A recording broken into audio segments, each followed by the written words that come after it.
नमस्कार, स्वागत है आपका डी फोकस में। मैं हूँ प्रियंका और मेरे साथ मौजूद है जिला परिषद 23 की प्रत्याशी ललिता देवी जी। हम आपको लगातार अलग-अलग प्रत्याशियों से मिलवा रहे हैं ताकि उनके मुद्दों को आप जान सकें और इस बार वोट उन्हीं को दें जो विकास को आगे बढ़ाए। लेकिन अभी हमारे साथ ललिता देवी जी मौजूद है और इनसे बार-बार एक ही प्रश्न पूछा जा रहा है कि शिक्षा और राजनीति में क्या संबंध है। एक बार फिर मैं जानना चाहूँगी ललिता जी से कि क्या संबंध नज़र आते हैं और क्यों ज़रूरी है शिक्षा?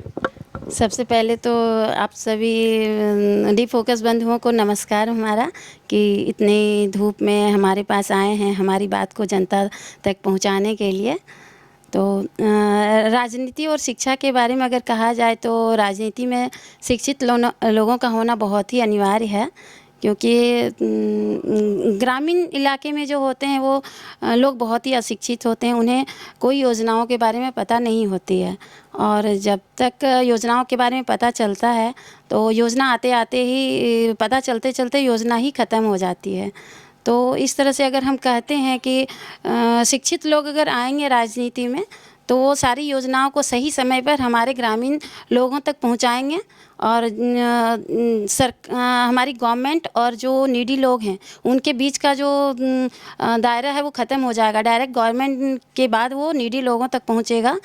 तो सारी कागजी कार्रवाई वगैरह जो है वो एक शिक्षित लोग ही कर सकते हैं और शिक्षित लोग इस काम को किसी और के द्वारा करवाते हैं और इससे वो योजनाएं सभी वो ग्रामीण लोगों तक नहीं पहुंच पाती है। तो इस तरह से शिक्षा में शिक्षित लोगों का राजनीति में होना हमारे ख्याल से बहुत ही ज़रूरी है। ललिता जी, एक प्रश्न लगातार जो आपके प्रत्याशी है विपक्ष के वो उठा रहे हैं, जनता उठा रही है कि आप एक प्रिंसिपल है, आप स्कूल का अध्यक्षता करती हैं, तो क्या आप समय दे पाएंगी ग्रामीणों को या फिर स्कूल में ही रह जाएंगी? प्रिंसिपल का जो काम होता है कि एक स्कूल में वो 4 घंटे का होता है। बाकी समय हमारे पास है और वो हम पूरे 8 पंचायत तक में देखूंगी, घूमूंगी, सारे लोगों की परेशानियां को समझूंगी, कहाँ क्या बहुत ज़्यादा जहाँ नीड है उस चीज़ को मुझे गौर करना होगा और सारे नीडी लोगों तक जो सरकारी योजनाएं हैं उसको मैं लेकर आऊँगी।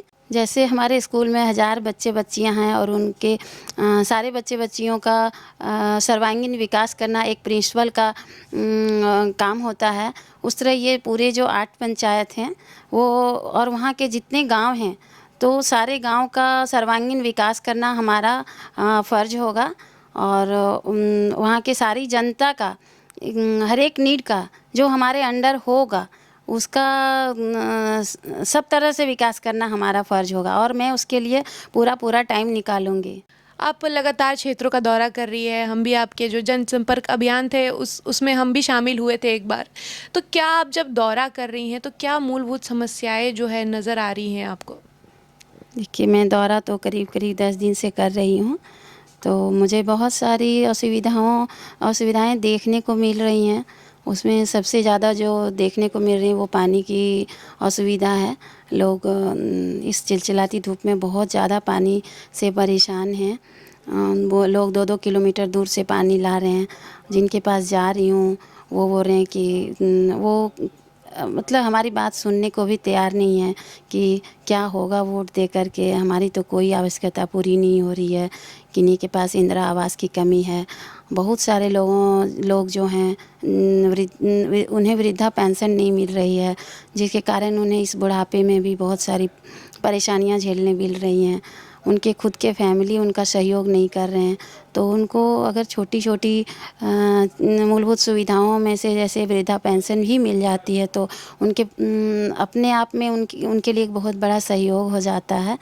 बाकी बहुत सारे रोड में चल रही हूँ तो नाले की कमी की वजह से रोड में पानी बह रहा है, जिसमें मुझे चलने में परेशानी हो रही है और वहाँ जो लोग रहते हैं पता नहीं उनको डेली उस चीज़ का सामना करना पड़ रहा है।